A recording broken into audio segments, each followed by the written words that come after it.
우리는 성경이 하나님의 말씀임을 믿는 사람들입니다.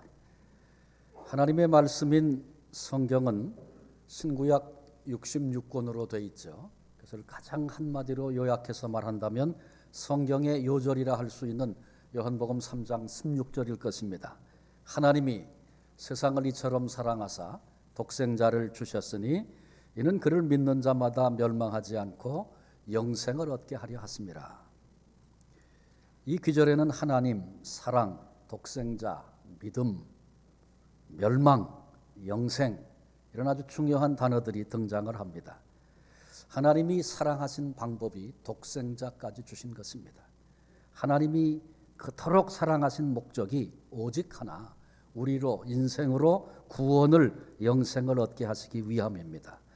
우리 모두를 불러 여기 있게 하신 것은 우리로 구원을 얻게 하시려고 하신 일이고, 우리에게 사명을 주시고 우리로 교회를 이루고 선교회를 이루고 또 재직이 되고 각 부서들을 맡겨주신 것은 구원의 소식을 전파하게 하시기 위함입니다.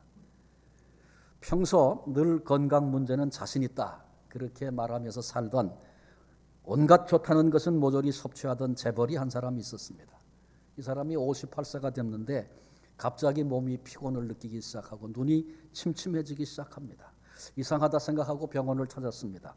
의사의 권유를 따라서 입원해서 종합진찰을 받게 됐는데 간암이라고 하는 그런 진단을 받았습니다. 눈앞이 캄캄해졌습니다.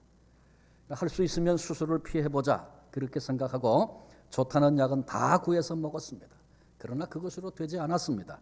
결국 수술을 하게 됐고 9개월 투병했고 마침내 세상을 떠났습니다. 수술했던 집도했던 의사가 이런 얘기를 합니다. 수술 전에 그분이 찾아와서, 김 박사님, 저는 할 일이 많은 사람입니다. 제 생명을 좀 살려주십시오. 저는 좀 더 살아야 합니다. 돈으로 할 수 있는 일이라면 뭐든지 다 하겠습니다.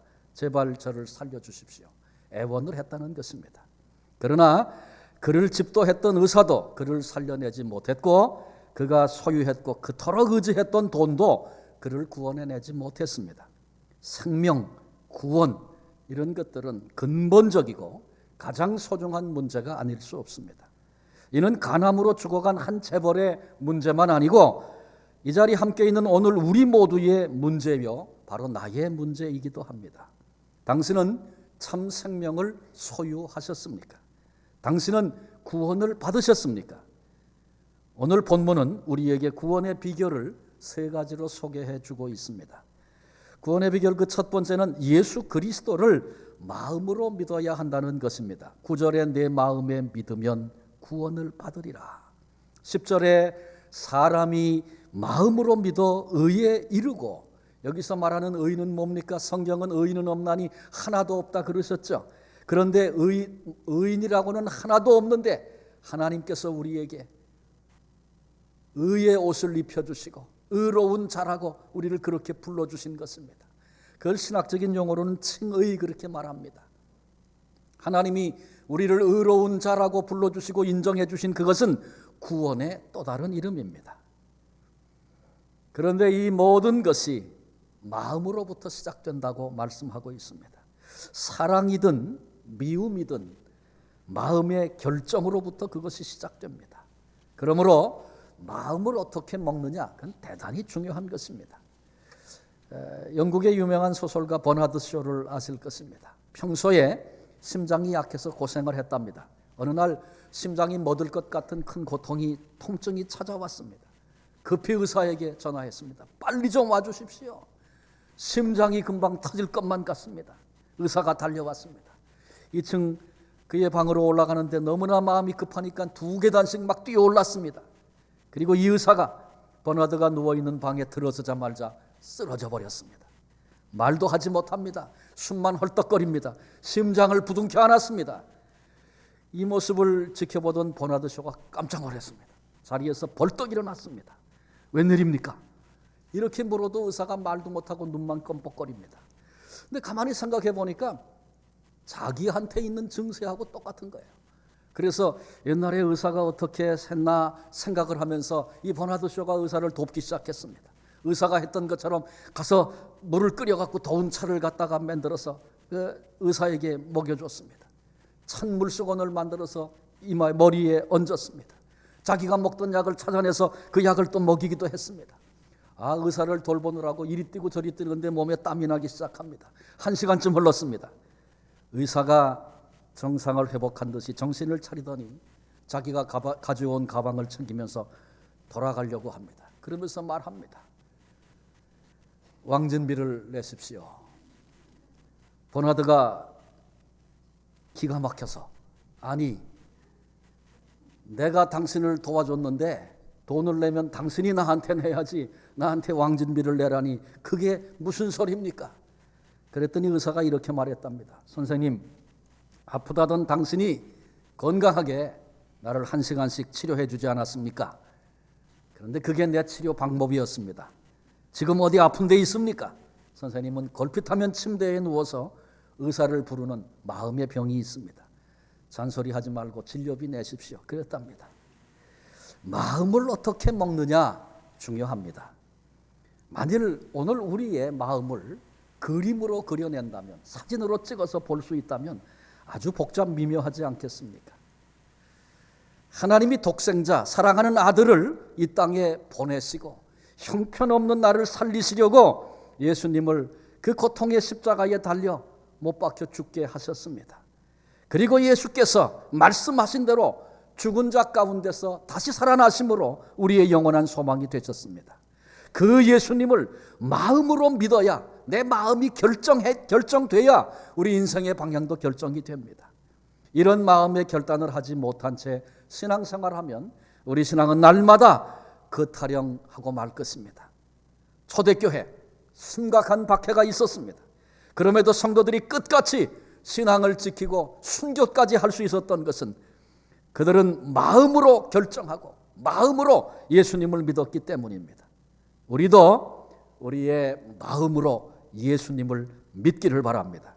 예수 믿고 구원받기로 전적으로 예수님만 향하기로 내 마음이 결정되는 복된 성도들이 되시기를 바랍니다. 본문은 두 번째로 우리에게 입으로 예수를 주로 시인해야 한다, 그렇게 말씀하고 있습니다. 마음에도 없는 말을 짓거리는 것, 그것은 입에 발린 소리에 불과합니다. 그러나 마음의 결단을, 믿음을 입으로 말하면 그것은 소중한 고백이 되는 것입니다. 사춘기 딸과 함께 갈등하는 한 어머니가 있었습니다. 무슨 말을 물어도 대답도 하지 않습니다. 밥만 먹으면 자기 방으로 문을 쾅 닫고 들어가 버립니다. 야단을 치면 되레 소리를 지르면서 대듭니다.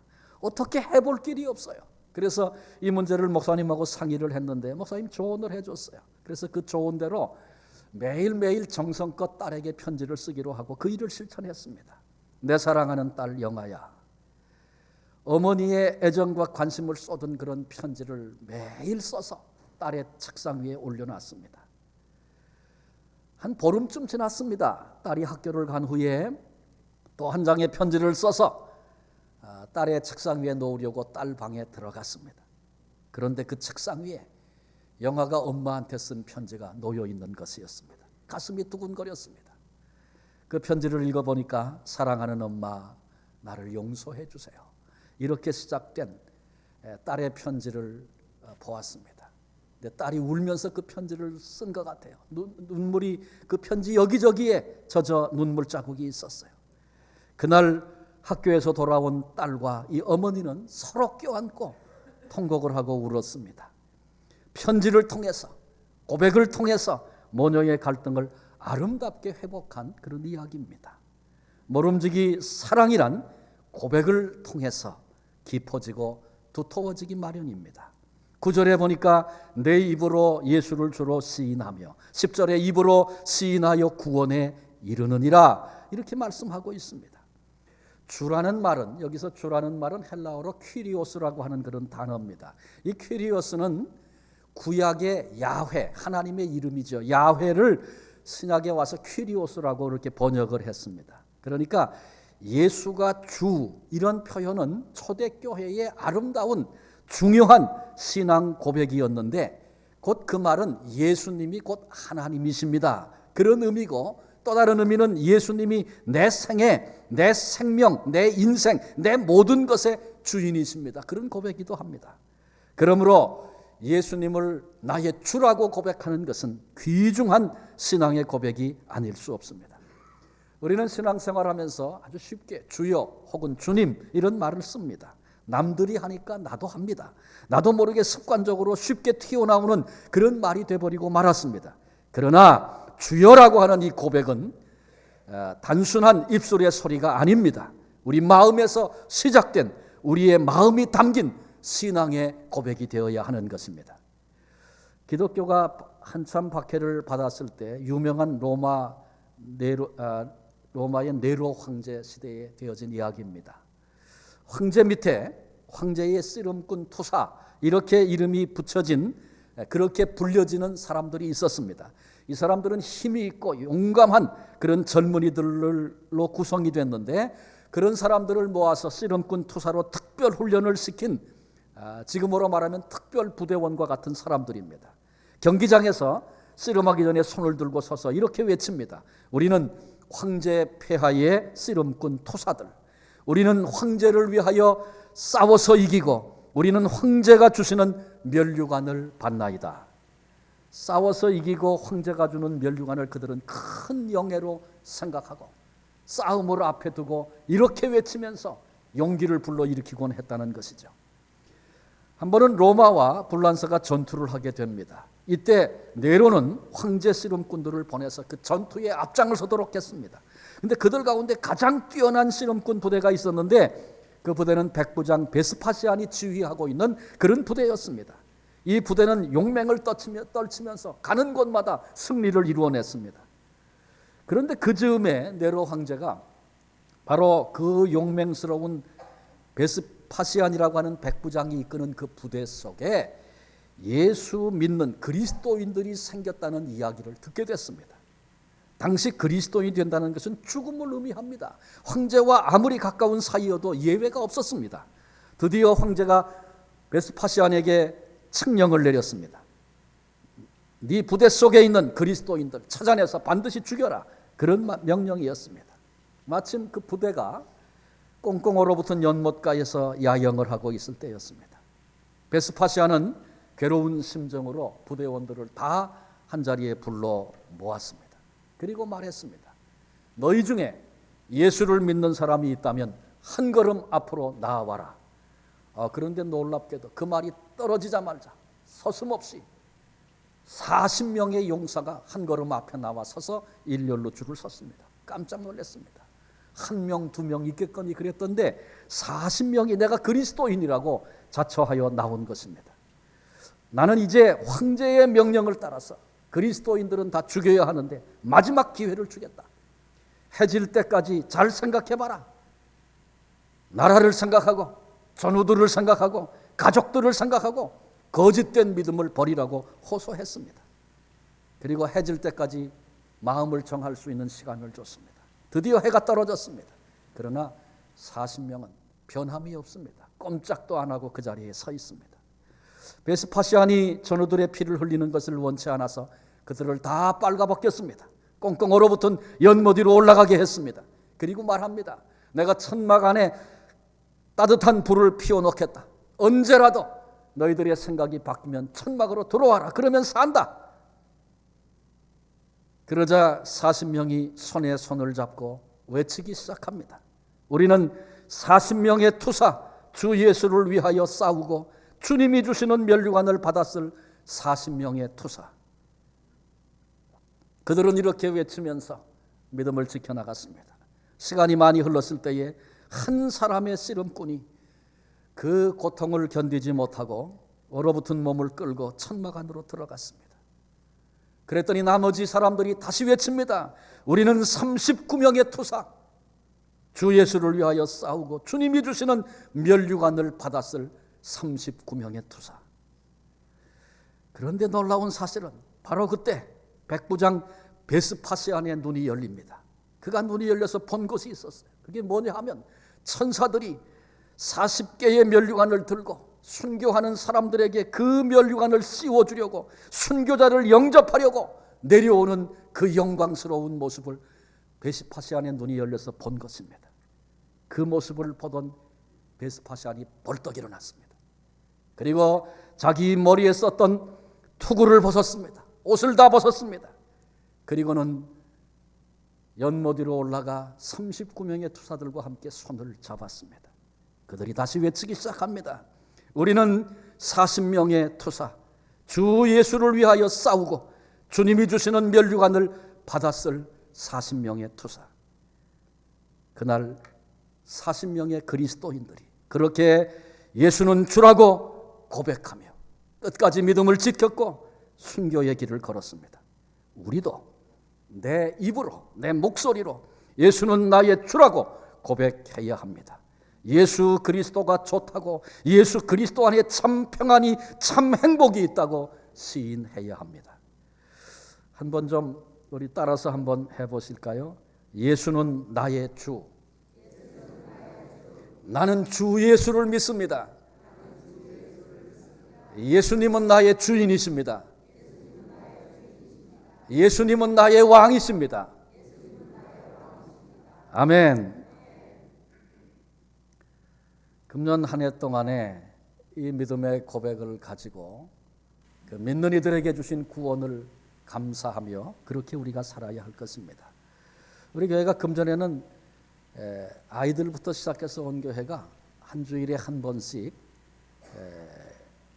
주보에다가도 교리문답을 52주짜리를 한 주에 하나씩 이렇게 실어서 우리 신앙이 뭔지를 다시 정리하는 그런 일들을 이제 금전에 하려고 합니다.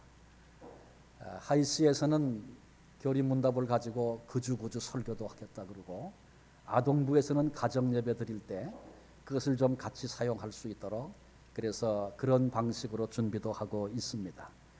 그것을 하나하나 우리가 읽어 나갈 때 단순한 입술의 언어가 아니고 우리 주님께 드리는 우리의 신앙의 고백이 될 수 있었으면 좋겠습니다. 세 번째로 예수의 이름을 불러야 구원을 얻는다, 그렇게 말씀하고 있습니다. 13절에 누구든지 주의 이름을 부르는 자는 구원을 받으리라. 우리가 잘 아는 말 중에 침묵은 금이다, 그런 말이 있습니다. 이것은 필요 없는 말, 쓸데없는 말은 하지 말아라, 그런 의미일 것입니다.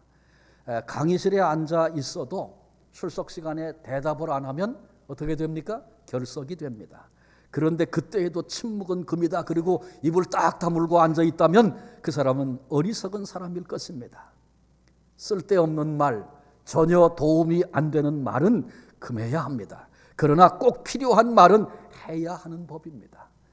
그런데 할 말은 못하고 하지 말아야 할 말, 필요 없는 말만 늘어놓고 사는 것, 이것이 오늘 현대인의 비극이 아닌가 싶습니다. 비참한 일입니다. 사람이 고독하다는 것은 만날 만한 사람이 없을 때, 부를 이름, 내가 부를 사람이 없을 때 느끼는 감정일 것입니다. 김소월이라고 하는 시인이 썼던 초혼이라고 하는 시를 여러분 기억하십니까? 산산이 부서진 이름이요, 허공 중에 헤어진 이름이요, 불러도 주인 없는 이름이요, 부르다가 내가 죽을 이름이요, 이렇게 시작이 되죠.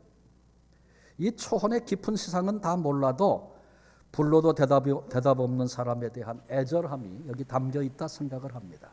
제 아무리 가진 것이 많아도, 누리는 것이 많다 할지라도 친구야, 혹은 아들아, 딸아, 아내와 남편 각각 여보 그렇게 부른다든지, 형님, 아우야, 아버님, 어머님, 이렇게 부를 대상이 전혀 없다면 그 사람은 외롭고 고독한 사람입니다. 때로 기독교인들은 예수님을 주여 혹은 주님 이렇게 소리쳐 부릅니다. 그것은 내가 큰 소리로 부를 수 있는 예수님이 내게는 계시다고 하는 행복감의 표현이고 노래입니다. 주변에 부를 수 있는 사람이 수없이 많다 하더라도 예수님의 이름을 부르지 못하고 사는 사람은 불행한 사람입니다. 반면에 부를 수 있는 사람이 전혀 없는, 마치 사막과 같은 현장을 오늘 산다 할지라도 가슴 뭉클하게 예수 그리스도의 이름을 부르며 사는 그 사람은 복된 사람, 행복한 사람입니다. 시편 50편 15절에 환난 날에 나를 부르라 내가 너를 건지리니 내가 나를 영화롭게 하리라 말씀하셨습니다. 오늘 혹시 시련의 현장에 서 계신 분은 안 계십니까? 인생의 파도가 치고 있고 풍랑이 일고 있지는 않습니까? 오늘 바로 이 자리 여기서 예수 그리스도의 이름을 소리 높여 부르십시오. 주님께서 약속하신 대로 우리를 건져 주실 것입니다. 비록 쓸모없는 존재, 약점투성이인 그런 나이지만 그럼에도 우리 까닭에 주님의 이름이 높아지고 영화롭게 되어지는 그 귀한 은혜를 경험하게 하실 것입니다. 누구든지 주의 이름을 부르는 자는 구원을 받으리라. 우리 주님께서 우리에게 말씀하고 계신 신실하신 약속의 말씀입니다. 오늘 읽었던 본문이 이렇게 시작이 됩니다. 내가 만일, 그렇게 시작이 되죠. 9절이. 이 말은 우리에게 선택을 요청하고 있는 강력한 표현입니다. 결단하라고 요구하는 강력한 표현인 것입니다. 내가 만일 이 말씀대로 하면 구원을 받겠거니와 내가 만일 이 말씀을 외면하면 멸망하게 될 것이다. 둘 중에 한 가지를 결단하라고, 선택하라고 도전하고 있는 것입니다. 인도에서 오랫동안 사역하던 선교사가 한 인도 사람을 만나서 상당 기간 교제를 했습니다. 사랑을 베풀고 복음도 전하고. 그런데 어느 날 이 인도 사람이 내가 결단했습니다, 이렇게 얘기를 합니다. 그런데 그 얘기를 들어도 이 인도에 가 있는 선교사가 의구심이 마음에 생겼습니다. 그래서 다시 확인합니다. 당신은 예수님을 어떻게 생각합니까? 예수님을 누구라고 생각하십니까? 그렇게 물었습니다. 그랬더니 이 인도 사람이 땅바닥에 몸을 구부리더니 나뭇잎을 긁어 모았어요. 그리고는 이렇게 둥글게 나뭇잎을 테두리를 이렇게 둘레로다가 둘러서 만들어 놨습니다. 그리고 그 한가운데다가 벌레 한 마리를 잡아서 놓았어요. 그리고는 불을 붙였습니다. 그 나뭇잎에다가 삽시간에 그 나뭇잎이 불이 붙어서 뺑 돌라 지금 불이 붙었습니다. 그 안에서 벌레가 꿈틀대기 시작합니다. 그러나 피할 길이 전혀 없습니다. 바로 그때 이 인도 사람은 손을 내밀어서 그 벌레를 끄집어 그 불 한가운데서 끄집어 냈습니다. 그리고는 말합니다. 예수님이 저를 이렇게 해주셨습니다. 적어도 이 사람은 다른 길이, 다른 소망이 없는 그런 존재가 자신이었는데 주님이 그 불붙는 한가운데서 나를 건져내셨다고 하는 신앙의 고백을 지금 하고 있는 것입니다. 예수님을 마음으로 믿고 입으로 예수님을 주라고 시인하고 예수님의 이름을 부르면 어떤 환난의 불이 우리를 에워싸도 거기서 주님이 우리를 구원해내시고 건져내시는 것입니다. 그러나 이 복음을 듣고도 외면하면 시련의 불, 정욕의 불, 죄악의 불, 사망의 불이 우리를 불살라서 영원한 멸망에 이르도록 할 것입니다. 이제 우리의 선택이 남아 있습니다. 어떤 길을 걸으시겠습니까? 어떤 길을 선택하며 남은 인생을 사시겠습니까? 진지하게 생각하고 결단해야 합니다. 우리 가운데 이미 이 말씀을 들으면서 나는 구원을 받은 사람입니다, 그렇게 생각하시는 분이 계십니까? 감사한 일입니다. 우리 2018년이 시작돼서 오늘이 첫 시간인데 금년에는 이렇게 삽시다, 보통 이런 얘기를 해야 되잖아요. 그런데 왜 지금 믿음, 구원에 대한 얘기를 하고 있습니까? 여러분, 무슨 일을 하는 것보다 내가 어떤 존재인가가 훨씬 더 중요하다는 사실을 잊지 말아야 합니다. 그래서 내가 이미 구원받은 사람이다 그렇게 생각이 되면 금년 한 해 동안에 내게 임한 구원이 어떤 것인지, 내가 받은 구원이 어떤 것인지를 결코 잊지 마시고 순간순간 묵상하고 감사하면서 그 가슴으로 금년 한 해를 살아야 할 것입니다. 내가 재직이 된다든지 혹은 부서를 맡았다든지 어느 쪽에 속해서 하나의 섬김의 자리에 내가 선다든지 무슨 일을 하든지 그 자리에서 구원받은 자로 그 가슴으로 그 일을 섬기고 일할 때 비로소 그것이 의미가 있고 보람이 있고 가치가 있는 그런 일이 될 수 있다, 그런 얘기죠. 그리스도의 생명이 없는 자, 구원받지 못한 채 무슨 일을 한든 그게 무슨 의미가 있겠습니까? 내 안의 구원을 다시 확인하고 구원의 자리로 감사의 마음으로 이미 주님이 다 이루어 놓으시고 마음으로 믿어라, 입으로 시인해라, 내 이름을 불러라, 주님이 지금 도전하고 계시잖아요. 이건 안 하는 거지 못할 건 하나도 없어요. 우리가 이 순간에 마음을 열고 주님의 이름을 부르며 주님이 나를 대신해 죽으시고 죽은 자리에서 하나님이 살리신 그 엄청난 사건을 내가 마음으로 믿고 입으로 시인하고 예수님은 나의 주, 나의 하나님이십니다 고백하며 그렇게 살기 시작할 때 구원의 감격을 경험하게 될 것이고, 그리고 나서 비로소 하는 일, 섬기는 일, 헌신하는 일, 그게 다 의미가 있고 그것이 아름답고 거기 열매가 있고 그런 것이죠. 생명이 있는 자가 생명을 낳습니다. 생명이 없는데 어떻게 생명을 낳을 수 있겠어요? 생명이 없는 자, 죽은 자가 어찌 하나님을 찬양할 수 있겠어요? 생명이 없는 자, 죽은 자가 어찌 손을 내밀어 섬기고 봉사할 수 있겠어요? 흉내는 낼 수 있지만 진정한 의미는 거기 없는 것입니다.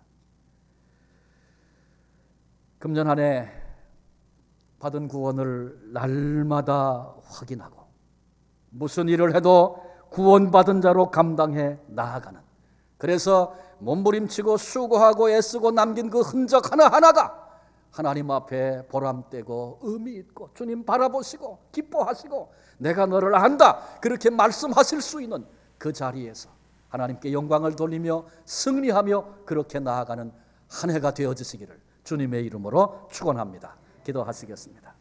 하나님, 죄로 말미암아 하나님을 대적하고 원수되었던 우리들을 먼저 찾아오셔서, 먼저 사랑으로 찾아오셔서 십자가를 통하여 구원의 길을 내시고 마음으로 믿고 입으로 시인하며 예수 그리스도의 이름을 부르는 자들에게 구원의 은총을 허락하시고 그리고 그 한가운데 우리로 있게 하시니 감사를 드립니다. 받은 은혜가 무엇인지, 내가 믿음으로 얻은 구원이 어떤 것인지 날마다 확인하게 해주시고, 그래서 우리 속에 꺼질 수 없는 그런 감사, 기쁨 있게 하시고 그것으로 주님을 따라가고 주님이 말씀하신 일을 수정들기도 하고 비록 작은 일이라도 기뻐하며 감사하며 그렇게 주를 섬겨내는 의미 있는 그런 한 해가 될 수 있도록 아버지 축복하시고 은혜 주시옵소서. 내가 복음을 듣고 구원의 자리에 이르게 된 것처럼 이 복음을 알지 못하는 사람들에게, 아직도 멸망 가운데 거하며 영원한 형벌이 다가오고 있는데 그 사실조차 알지 못하는 세계와 열방을 향해서 이 복음을 흘려보낼 수 있는 그런 한 해가 될 수 있도록 축복하시고 우리 한 분 한 분 그렇게 귀하게 사용해 주시고 한 해 동안 주님께 놀라운 영광을 올려드리는 승리가 개인적으로, 가정적으로, 목장적으로 혹은 교회로서 경험되고 누려지도록 축복해 주시고 주님이 영광을 받아 주옵소서. 감사하옵고 예수님의 이름으로 기도합니다. 아멘.